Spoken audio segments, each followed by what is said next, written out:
Norime stovyklą! Norime stovyklą! Kokią stovyklą? Babilono! Norit? Lekiam!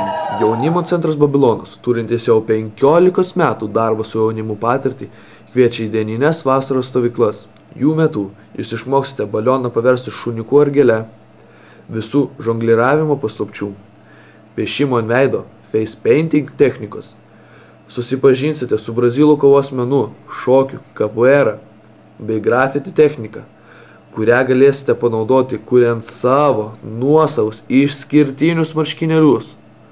Na, o pertraukų metu galėsite susirungti žaisdami stalo futbolą. Dieninėse Babilono stovyklose gali dalyvauti jaunimas nuo 14 iki 18 metų. Kaina tik 190 litų. Platesnė informacija stovyklos.sm.lt